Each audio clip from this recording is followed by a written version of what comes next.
इस वक्त समाजवादी पार्टी के अध्यक्ष अखिलेश यादव कुछ बोल रहे हैं, सीधे सुनते हैं। जिस तरीके से उनके अधिकारों को छीना गया है और जिस तरह से किसान दुखी है, क्या किसानों को आय दोगुनी की बात कही थी, क्या आय दोगुनी हो गई 10 साल में? जो उनको एमएसपी कानूनी अधिकार मिलना चाहिए था, ये सरकार न कानूनी अधिकार दे रही है। और इतने पेपर लीक हुए हैं कि मुख्यमंत्री अपने भाषण में पेपर लीक के बारे में कोई शब्द नहीं कह रहे। क्या नौजवान ये भूल जाएगा जो पेपर लीक हुए हैं? कोई परीक्षा नहीं बची जिसमें पेपर लीक ना हो। इसीलिए मैंने आपको बताया था कि 60 लाख नौजवान प्रभावित हुए। 60 लाख गुणा 3, 1,80,00,000। 1,80,00,000 का अगर भाग 80 में दे दें तो 2,25,000 वोट कम हुआ है। और हमारा साथी ठीक कह रहा है कि क्षत्रिय समाज और बहुत सारे ऐसे समाज निकल पड़े हैं, लाखों की संख्या में। हर लोकसभा में इनका वोट कम हुआ है। ये लाखों वोट जो कम हुआ है, इसकी भरपाई भारतीय जनता पार्टी कहां से करेगी?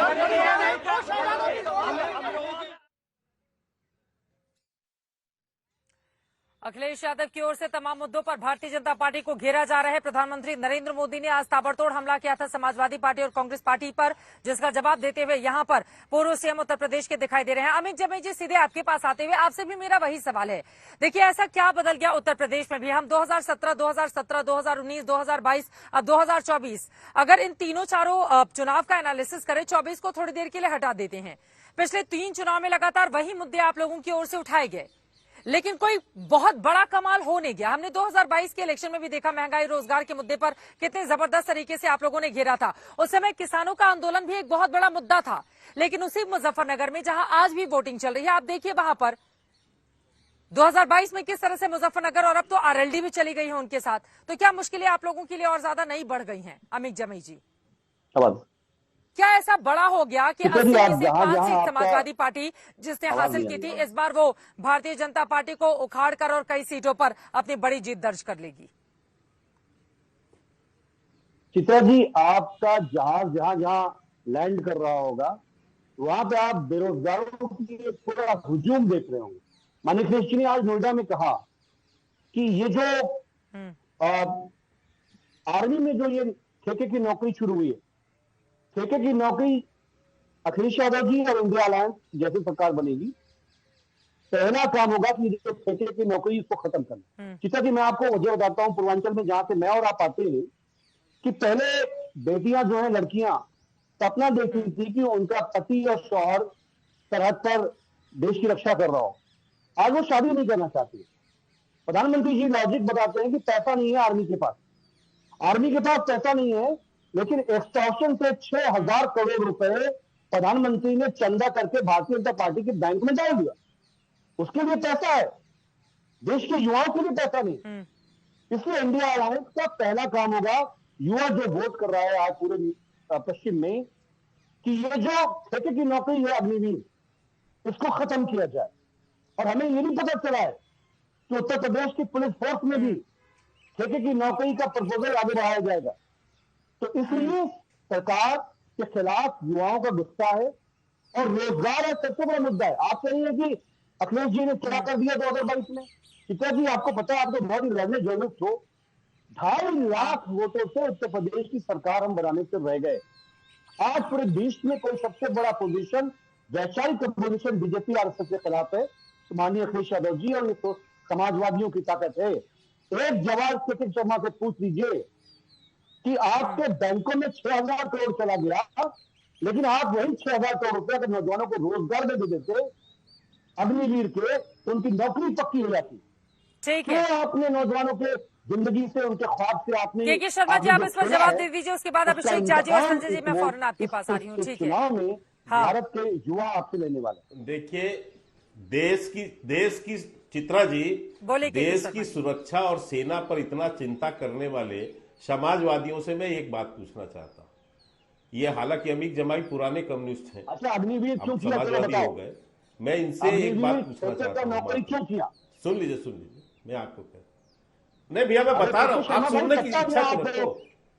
मैं इनसे एक राष्ट्र की बड़ी बड़ी बात करने वाले, ये एक जवाब बात दें। कम्युनिस्टों ने अपने चिता जी बीच में न बुलवाइए ना, चित्रा जी ठीक बीच है में अमित जी, आपने सवाल पूछ लिया है, अब जवाब ले लेते भैया, हैं। अमित जी अब जवाब ले लेते हैं। हम पूछ रहे हैं कि आपने पूछा, मैं बोल रहा हूँ, मैं अभी पूछ रहा हूँ आपसे। हाँ सुनो ना, आप बीच में मत बोलिए ना, ये बदतमीजी है, अच्छा नहीं है। ये इतने राष्ट्र की सुरक्षा की चिंता कर रहे हैं। कम्युनिस्ट पार्टी ने अपने मैनिफेस्टो में लिखा है चित्रा जी कि देश के सारे परमाणु हथियारों को जो है नष्ट कर दिया जाए, ये इनके अलायंस है। और नवल जी भी यहां यदि हो तो मैं उनसे पूछना चाहूंगा, बिहार में अलायंस में उसको सीट दिया है आपने सीपीएम को, और वो कहते हैं कि देश के सारे परमाणु हथियारों को जो है नष्ट कर देना चाहिए। तो ये बताएं कि ये इससे सहमत है या नहीं है। अमित जमाई में बताए समाजवादी पार्टी या आरजेडी सहमत है या नहीं है कम्युनिस्टों के साथ, और नहीं तो घोषणा करें अभी इसी समय कि उनके मैनिफेस्टो में लिखी हुई बातें गलत है। बोलिए, मुलायम सिंह यादव तो एक वक्त पर रक्षा मंत्री भी रहे थे देश के। जवाब दीजिए अमित जी, आपके सहयोगी है ना इंडिया गठबंधन में।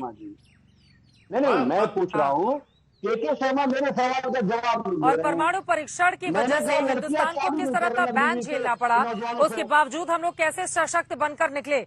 अब इस तरह की बातें मैनिफेस्टो में आएंगी तो आप लोगों से सवाल तो पूछे जाएंगे ना अमित जी।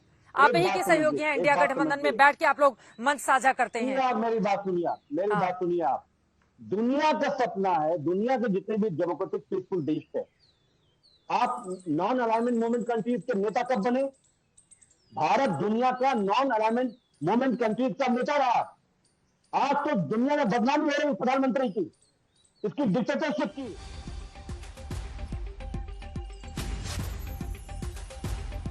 एक बड़ी खबर आ रही है, उसके बाद मैं फौरन आपका रुख करूंगी। पहले चरण में 5 बजे तक 63.25% मतदान हो चला है। पहले चरण में 5 बजे तक 63.25% मतदान हो गया है। 5 बजे तक बंगाल में 77.57% मतदान हुआ है। जम्मू कश्मीर में 5 बजे तक तकरीबन 65% मतदान हुआ है।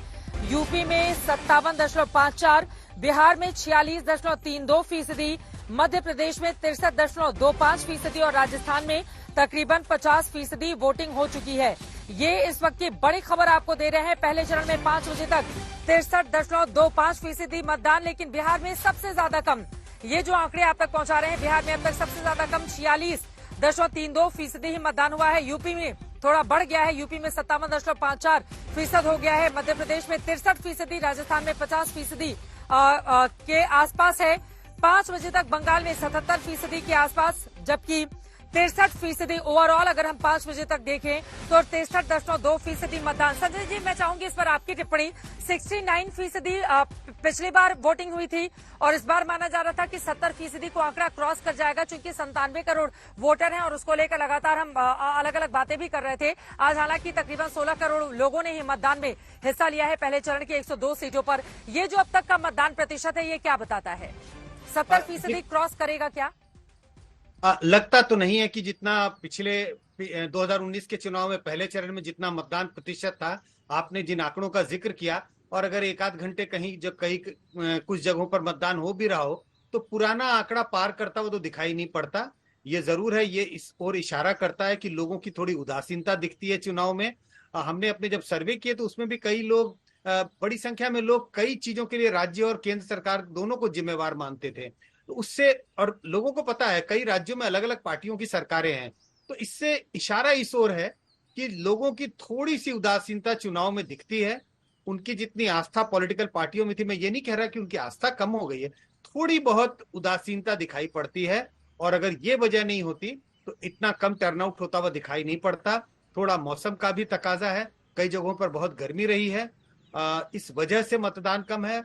और कई जगहों पर पॉलिटिकल पार्टीज का भी लगता है उतना एग्रेसिव कैंपेन नहीं रहा होगा। तो कई तरह की मिली जुली जो रीजंस है, जो कारण है जिसके कारण मतदान प्रतिशत थोड़ा गिरा हुआ दिखाई पड़ता है। चुनावी रैलियों में भारी तादाद में लोगों को उमड़ता हुआ देखते हैं, कई कई घंटों तक वो लोगों का भाषण सुन रहे होते हैं, लेकिन वही जब मतदान प्रतिशत में इस तरह से कन्वर्ट नहीं हो पाता है तो कई सवाल यहाँ पर पूछे जाते हैं। हालांकि क्या ये सत्ता पक्ष के लिए खतरे की घंटी है या फिर विपक्ष के लिए उदासीनता क्या बोलती है? 70% के आसपास जाएगा या फिर काफी ज्यादा कम रह जाएगा? कई ऐसे सवाल हैं जिसका जवाब मिलना अभी बाकी है। लोकतंत्र का ये पर्व है, अगर आपके इलाके में भी हो रहे हैं मतदान जो शाम 6 बजे तक यूं ही जारी रहेंगे, अब तक आपने वोट नहीं डाला है तो प्लीज घर से बाहर निकलिए, मताधिकार का प्रयोग जरूर कीजिए।